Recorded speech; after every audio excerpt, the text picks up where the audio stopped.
Welcome friends, sports time में आप सभी लोगों का स्वागत है। एक दिलचस्प मुकाबला जो है वो आज खेला जाएगा जिसमें जीटी की टक्कर केकेआर से होगी। केकेआर प्लेऑफ की रेस में बने रहने के लिए मैदान पर उतरेगी और जीटी की कोशिश होगी पहली टीम बन जाए जो प्लेऑफ के लिए क्वालिफाई कर जाए। उनके नाम के आगे क्यों लिखा आ जाएगा अगर वो ये मुकाबला जीत जाते हैं। तो इस मुकाबले में किसका पलड़ा भारी है, क्या स्ट्रांग पॉइंट्स हैं टीमों के, क्या कमजोर कड़ी है, उस पर बात करेंगे। साथ में जो कल मुकाबला हुआ जिसके अंदर सीएसके की टीम फंस गई, लखनऊ से हार के फंस गई, कुछ उसी तरीके से जिस तरीके से एक दिन पहले जो है वहां पर मुंबई का मुकाबला हुआ था पंजाब से।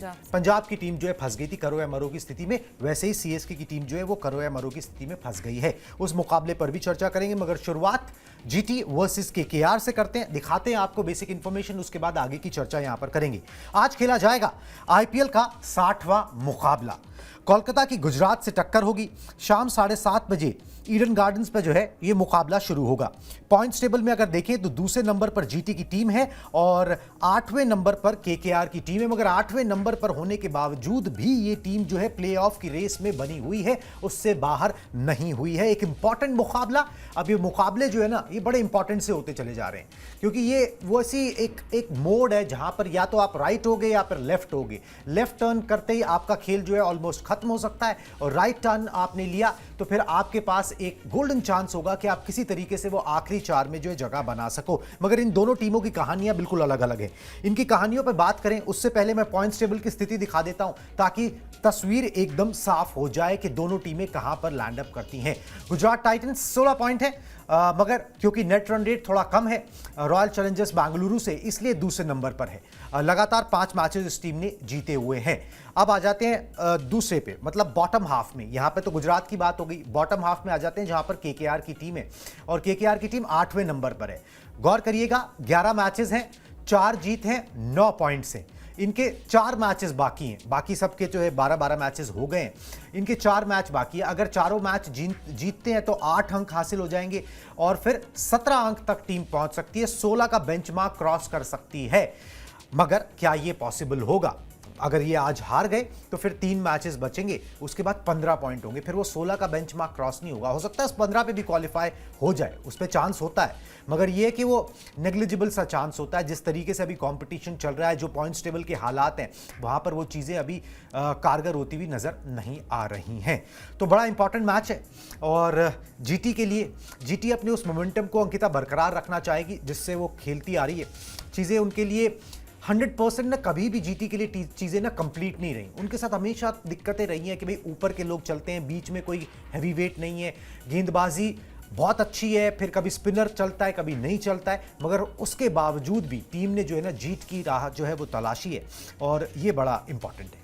बिल्कुल इंपॉर्टेंट है और सबसे बड़ी बात है कि यहाँ पर गुजरात की टीम जिस लय में नजर आ रही है, शुरुआत जिस तरीके से उनको मिल जाती है और ठीक है, उनका जो मिडिल ऑर्डर है वो अगर अच्छा नहीं चल रहा है तो उनके टॉप ऑर्डर बैट्समैन काफ़ी बढ़िया कर रहे हैं। चाहे हम साई सुदर्शन की बात करें, गिल की बात करें, जॉस बटलर की बात करें, फिर बल्लेबाजी की बात, गेंदबाजी की बात आती है, वहाँ पर भी एक अच्छा खासा प्रदर्शन जो है वो सिराज रबाडा की गेंदबाजी में हमने देखा है और राशिद खान भी अच्छी खासी गेंदबाजी वो कर लेते। तो एक तरीके से पूरा पैकेज इनकी तरफ है कि अगर बल्लेबाजी में थोड़े कम रन बन जाते, मुकाबला भी हमने देखा था कि रन्स कम थे उनके लिए, वहां पर जिस तरीके से टीम ने मैच को जीता था, जिस तरीके से वहां पर गेंदबाजी वहां पर हुई थी, तो एक अच्छा बेंचमार्क उनके पास है, एक अच्छा बेंच स्ट्रेंथ उनके पास है और ये आई थिंक उनको और भी आगे तक लेकर जाते हैं क्योंकि पॉइंट्स टेबल पर अगर दूसरे पायदान पर है, नेट रन रेट जो है वो आरसीबी से थोड़ा सा यहाँ पर कम है, पॉइंट्स दोनों के बराबर है और सबसे अच्छी बात है कि लगातार जो है वो 5 मुकाबले जो है वो गुजरात की टीम जीत कर आई है। तो एक अच्छा स्टार्ट उन्हें और भी मिल सकता है क्योंकि पिछला जितने भी मैचेस हमने देखे, पिछले जितने भी मुकाबले हमने देखे, वहां पर जिस तरीके से बल्लेबाजी हुई है, गेंदबाजों ने भी उतना ही अच्छा प्रदर्शन किया, तो एक ओवरऑल टीम अच्छी यहां पर गुजरात की दिखाई दे रही है। बिल्कुल जी, गुजरात की टीम जो है वो पूरी लय में दिखाई दे रही है, मगर केकेआर की टीम भी जो है वो यहाँ पर अपना दमखम दिखाना चाहेगी। अगर वो उसमें कामयाब होते हैं तो फिर चीज़ें जो है वो ठीक हो सकती हैं। ऐसे पिछला मैच केकेआर की टीम हार गई थी। चलिए पहले गुजरात की बात कर लेते हैं। स्पिरिट्स बहुत हाई हैं टीम की, तो गुजरात के एक बार दिखाते हैं जी क्या हिसाब किताब है। गुजरात के पास प्लेऑफ में जाने का मौका है, जैसे मैंने बताया। अपने अगर वो जीतते हैं तो उनके नाम के आगे क्यों लिख दिया जाएगा। जो एक जो एक पहला लक्ष्य कह लीजिए या फिर पहला पड़ाव कह लीजिए होता है कि भाई प्लेऑफ में क्वालिफाई कर जाए टीम, उसके बाद वो एलिमिनेटर, क्वालिफायर, फाइनल जो भी होते हैं। जीटी के पास 12 मैचेस में 8 जीत के साथ 16 अंक हैं, लगातार 5 मैच टीम जीत चुकी है और जीत का सिक्सर लगा सकती है। इस सीजन केकेआर को 5 विकेट से हरा भी चुकी है जीटी की टीम। और पिछले 2 मैचेस की अगर हम बात करें ना, ये सबसे इंपॉर्टेंट है। देखिए, जीत हार तो लगी रहती है, मगर peeking at the right time क्या होता है कि जब business end of the tournament आता है ना, तो आप जो है ना वहां पर जीतने लगो।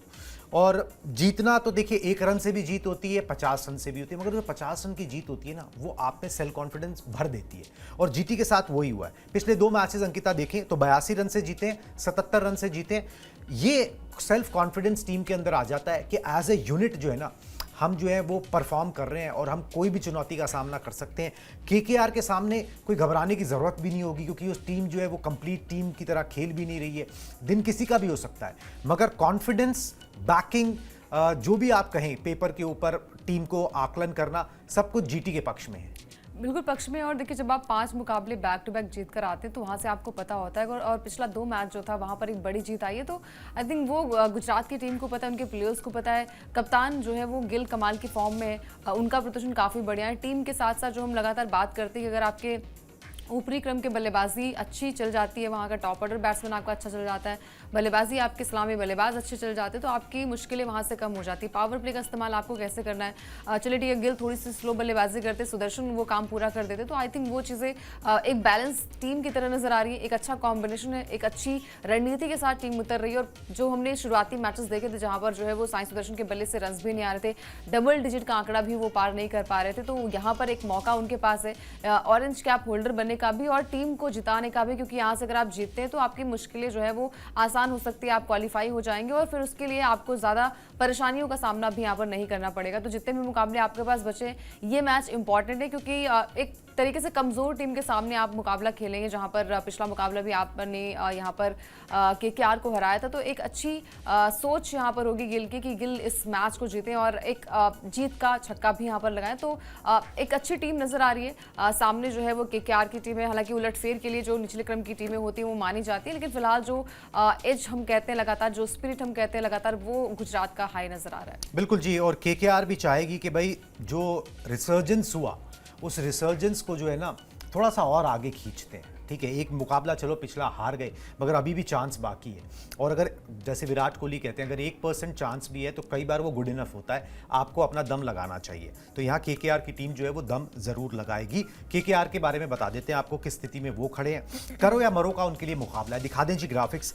केकेआर के 11 मैचेस में 4 जीत के साथ 9 अंक है। कोलकाता अगर आज हारी तो प्लेऑफ की रेस से लगभग बाहर हो जाएगी। पिछले मैच में केकेआर को आरसीबी से हार मिली थी और ईडन में इस सीजन केकेआर ने 4 में से सिर्फ 1 मैच जीता। ये प्रॉब्लम है। बाकी सब चीज़ें ठीक है, चलो भाई आप 1 मैच हार जाते हो, आपने लगातार कुछ मैचेस जो हैं वो जीते भी हैं, मगर प्रॉब्लम ये है कि भाई आप अपने घर पर जो होता है ना, वो पुराना MS धोनी का जो तरीका है ना, वो ना आज भी वैलिड है कि अगर आप अपने घर को फोर्ट्रेस नहीं बनाओगे तो फिर आपको दिक्कतें आएंगी, क्योंकि आपको 14 में से 7 मैचेस जो हैं वो अपने घर पर खेलने होते हैं। अगर आपने वो साध लिए तो फिर उसके बाद बाकी अगर आप 2-3 मैचेस भी इधर-उधर जीतते हो तो आप फ्रेम में हमेशा रहते हो कि आप जो है क्वालिफाई कर जाओगे। केकेआर के साथ दिक्कत ये हुई, शुरुआत खराब रही, घर पर मैचेस हारते रहे, अब दोबारा घर पर मुकाबला है, पिछला मुकाबला भी हार कर आ रहे हैं। एज पे खड़ी है टीम, एज पे जिसे कहते हैं ना, कि बस एक और हार और काम बिगड़ जाएगा, एक और जीत और यहाँ पर वो जो चेहरे की स्माइल्स है ना वो सारी वापस आ जाएंगी। बिल्कुल आ जाएंगी। और यहाँ पर सबसे बड़ी बात है कि जो एक तरीके से जो सबसे बड़ी ताकत जीटी की है, उनकी ताकत तो दोनों तरफ की जो हम कहते हैं ना कि बैलेंस टीम नज़र आती है, जहाँ पर बल्लेबाजी भी अच्छी है, जहाँ पर गेंदबाजी भी अच्छी है। अगर हम केकेआर की बात करें तो वहाँ पर जो उनका टॉप ऑर्डर है वो आई थिंक कोलैप्स हो जाता है, वहाँ पर उनका बल्ला नहीं चलता। सिर्फ रघुवंशी हो या फिर रिंकू सिंह हो, आप आई थिंक उनके ही इर्द गिर्द ये टीम जो है वो घूमती नजर आती है। तो इस मैच में भी अगर हम इस मैदान की बात करें, ईडन गार्डन की बात करें, वहाँ पर भी रिकॉर्ड्स केकेआर के अच्छे नहीं, और हाल फिलहाल में जो मैच अहमदाबाद में खेला गया था वहाँ पर भी जो है वो गुजरात की टीम ने जो है वो बड़े अंतर से मुकाबला जीता था। तो आई थिंक एक क्वेश्चन मार्क रहेगा केकेआर की टीम के लिए। केकेआर की टीम 2024 में चैंपियन भी थी और उसके बाद से जब वहाँ पर कप्तानी बदली, कुछ प्लेयर्स को शामिल किया गया, ये लगा कि भाई टीम जो है वो थोड़ी सी अच्छी उभर कर सामने आएगी। 2025 बहुत ही खराब था केकेआर के लिए, लग रहा था कि 2026 उनके लिए थोड़ा सा अच्छा होगा, लेकिन शुरुआत में जिस तरीके से मैच हारे, आप अगर शुरुआती मैचेस हार जाते हैं वहां से बाउंस बैक कर पाना थोड़ा सा मुश्किल होता है। हालांकि उसके बाद जितने भी मैचेस खेलेगा, जहां पर रिंकू ने जो है वो मैच को बनाया था, बैक टू बैक टीम ने मैच को जीता था, लेकिन पिछला मुकाबला जो आरसीबी के खिलाफ खेला गया था, बारिश की वजह से थोड़ा सा रुका था, उसके बावजूद भी जो है वो विराट कोहली की उस शतकीय पारी ने मैच को जिता दिया था। तो एक चैलेंज यहाँ पर केकेआर की टीम के लिए, क्या कुछ रणनीति होती, क्या कुछ यहाँ पर बदलाव होते हैं, और हमेशा हम कहते हैं कि जो निचले क्रम की टीमें होती हैं वो उलटफेर के लिए जानी जाती है। पिछला मुकाबला जो मुंबई का भी पंजाब के साथ खेला गया था, वहां पर जिस तरीके से उलटफेर हुआ था, तिलक वर्मा ने इस मैच को जिताया था, तो कुछ भी हो सकता है। फिलहाल जो हम लगातार बात करते हैं कि जो एक तरीके से कंपैरिजन अगर किया जाए तो वहां पर जीटी की टीम उनसे ज्यादा बेहतर नजर आ रही है। चलिए जी, एक बार अगर हेड टू हेड ग्राफिक्स आगे हो तो वो भी जो है प्ले कर दें, दोनों टीमों के बीच में किस तरीके से जो है वो अभी तक नतीजा निकला है। हेड टू हेड जी आगे रिकॉर्ड बुक में जीटी का ही दबदबा है। अगर देखें 6 मैचेस हुए दोनों टीमों के बीच में, गुजरात ने 4 जीते हैं, कोलकाता ने 1 जीता है, बेनतीजा 1 यहाँ पर रहा है। तो रिकॉर्ड बुक्स के लिहाज से भी, फॉर्म और सब कुछ लिहाज से भी जो है जीटी की टीम इसमें फेवरेट नज़र आ रही है। बट यू नेवर नो कब क्या हो जाए। यहाँ पर एलएसजी की टीम जो है उसने उलटफेर कर दिया, पंजाब को भी जो है यहाँ पर हार का सामना उस तरीके से करना पड़ा है। फॉर्मेट छोटा है ना, बहुत सारे आपको खिलाड़ी चाहिए नहीं होते, कोई 2-3 खिलाड़ी अगर बहुत ठीक से क्लिक कर जाए तो आप ना मैच जीतने की स्थिति में आ जाते हो। चलिए जी, फिर भी गुजरात की स्ट्रेंथ क्या, उस पर बात कर लेते हैं। फटाफट से दिखा दे जी अगला ग्राफिक्स। गुजरात के टॉप 3 बल्लेबाज उनकी स्ट्रेंथ है। अगर बैटिंग में बात की जाए तो बाकी शुभमन गिल ने 467, साई सुदर्शन ने 501 और जॉस बटलर ने 355 रन जो है यहां पर बनाए हुए हैं। साई सुदर्शन के पास ऑरेंज कैप पाने का मौका है, वो सेकंड नंबर पर हैं अभी और बेहतरीन फॉर्म में है। साथ में एज क्या मिलता है जीटी को कि उनकी जो तेज गेंदबाज है ना वो बहुत अच्छा कर रहे हैं। रबाडा और सिराज जो है ना आग उगल रहे हैं, ठीक है। और राशिद खान जो स्पिनर ऑन एंड ऑफ चल रहे थे वो मिडिल ऑफ द सीजन वो भी चलना शुरू हो गए, इसलिए जीटी जो है ना वो जीतना शुरू हो गई। उनके पास फिनिशर और मिडिल ऑर्डर की परेशानी जरूर है, मगर उनके पास गेंदबाज अच्छे हैं और उनके पास टॉप 3 अच्छे हैं। जब टॉप 3 ही स्कोर कर देते हैं ना, रन हैवीली रन स्कोर कर देते हैं, तो फिर आपको जो है ना आपके गेंदबाज गुड इनफ है कि वो उसको कर जाते हैं। एक ही कमजोरी है गुजरात की टीम की, तो हमने ताकत आपको बता दी। अंकिता, कमजोरी सिर्फ यही है कि गुजरात की टीम पे ना आप दबाव बना सकते हो अगर आपने 200 प्लस रन जो है ना स्कोर बोर्ड पे लगाए। गुजरात को परेशानी आती है क्योंकि ये हर बार नहीं होगा कि शुभमन गिल, साई सुदर्शन, जॉस बटलर आपको मैच निकाल के दे देंगे। आपको वो middle order, lower middle order चाहिए होगा मैच फिनिश करने के लिए। That is the only way आप गुजरात पे दबाव बना सकते हो। रन ज्यादा बनाओ और उसके बाद उनको बोलो कि इसे चेस करो।